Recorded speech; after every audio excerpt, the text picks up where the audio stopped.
To truly follow Jesus is to learn his unhurried way of walking through the world, not hurried, not anxious, not overwhelmed or distracted, but deeply rooted, patient, and fully present. We live in a world that moves fast, a world of constant notifications, endless scrolling, and the relentless pressure to keep up. It's a world that thinks fast and reacts even faster. Our days are filled with noise, both outside and within. The world pushes us to answer immediately, to decide quickly, to have an opinion on everything. Right now, we are urged to keep up, often at all costs. The cost to our peace, the cost to our presence. But Jesus walked slowly. In an age without digital distractions, he still chose an unhurried pace. He moved with intention, not urgency. He paused to notice the people others ignored, seeing the person, not the problem. He stopped for the broken, the blind, the forgotten, the doubters, the sinners. He didn't rush past their pain or their questions. He listened deeply, hearing the words that were said and the heart cries that were not. He carried peace inside him, a deep, abiding stillness. It was a peace that wasn't dependent on circumstances, deadlines, or the expectations of the crowd. It was a portable sanctuary, because Jesus was grounded, anchored in the constant, loving presence of the Father.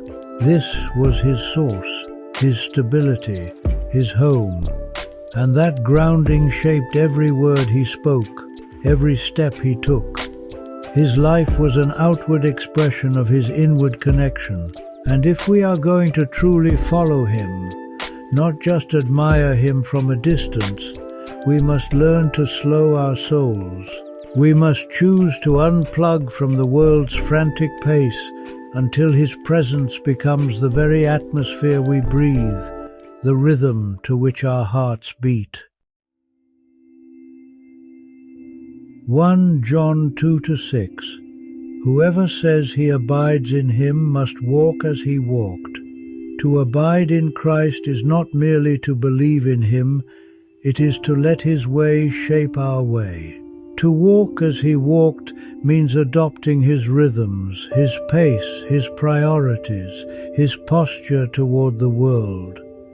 It means learning to live from the inside out, not driven by pressure, but guided by presence. Abiding is not an achievement, it is a relationship, a surrender, a daily choosing to remain close enough to him that his footsteps begin to guide ours. We often hear the phrase, an invitation to walk in the footsteps of Jesus.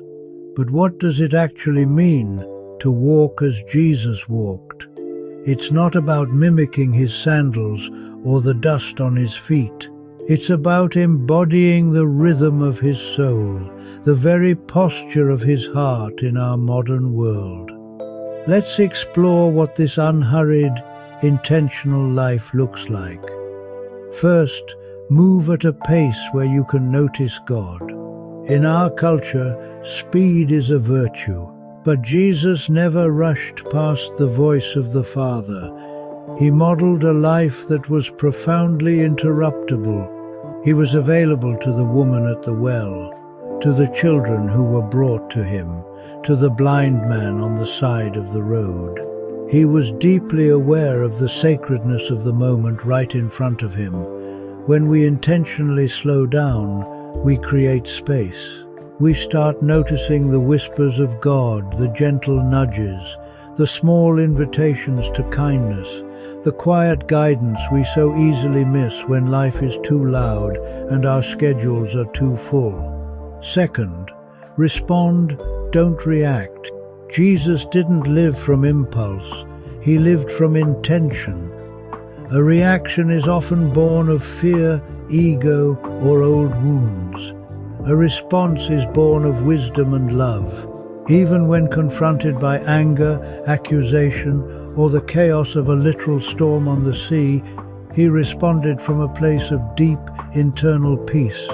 To walk as he walked is to create a sacred pause between what happens to us and how we choose to answer it. In that pause we find our peace, we find him. Third, speak gently and truthfully.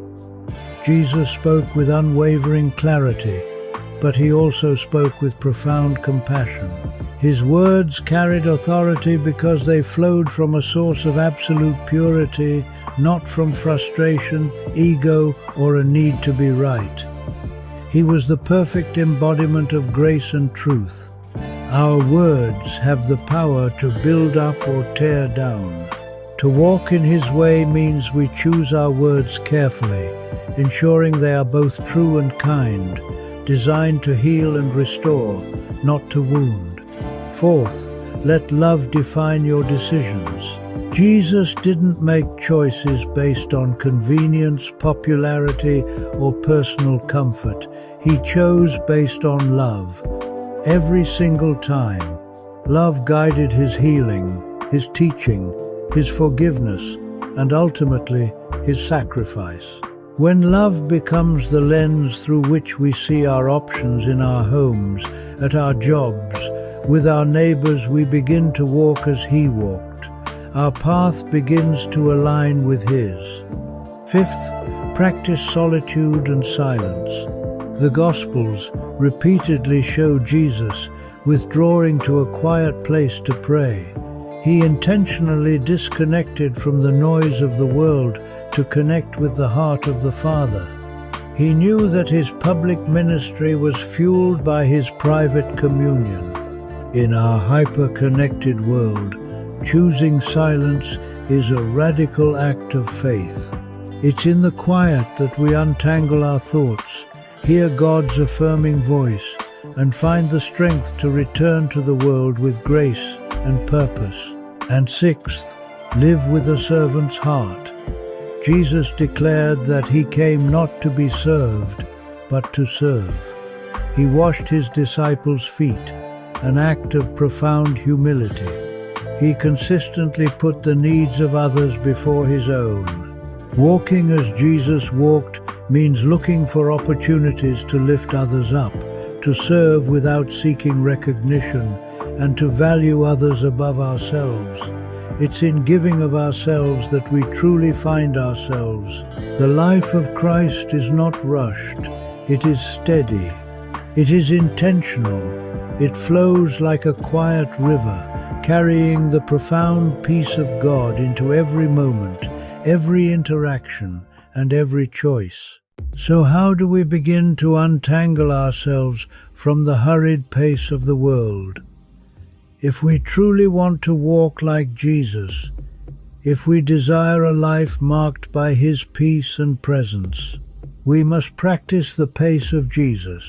This isn't about adding another rule to your life, but about creating space for God to move within it. It's a gentle, intentional turning of the heart toward him. Try this tomorrow. See it not as a checklist, but as an invitation. Wake slowly. Resist the urge to immediately lunge into the day's demands. Before reaching for your phone, before the noise of the world floods your mind, reach for God. Let your first thought be a conversation with him. Whisper a simple prayer. Jesus, I invite you into this day. Be with me in every moment. Breathe before you speak. In conversation, in reaction, in decision-making, create a sacred pause. Give your emotions a moment to settle. This small space prevents impulsive words you might later regret. Give the Spirit a moment to lead. Ask, what is the most loving thing to do or say right now? Listen before you answer. Don't just listen to form a reply. Jesus listened beneath the words. He heard the fear, the hope, the unspoken pain. He listened to the heart.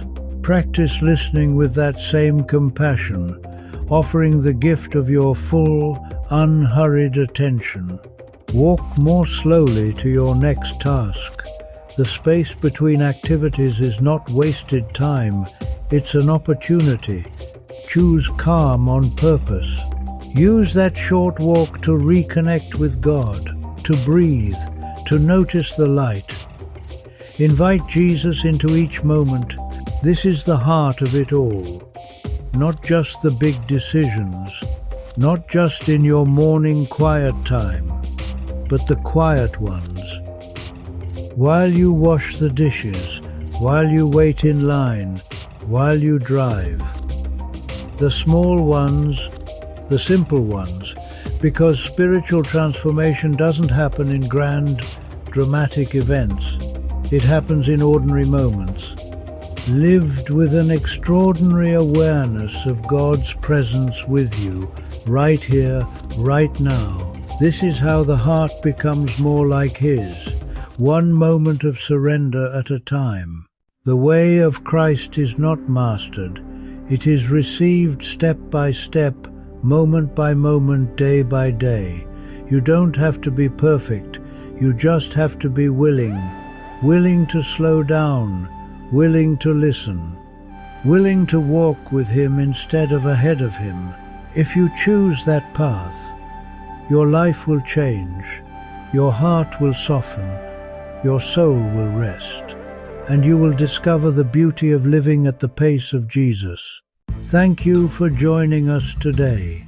If this message stirred your heart or opened your eyes to God's truth, take a moment to like, share, and subscribe. Every share helps spread the light of Christ in a world that desperately needs hope. Together, we can awaken hearts, strengthen faith, and carry the message of truth to every corner of the earth. God bless you, and we'll see you in the next video.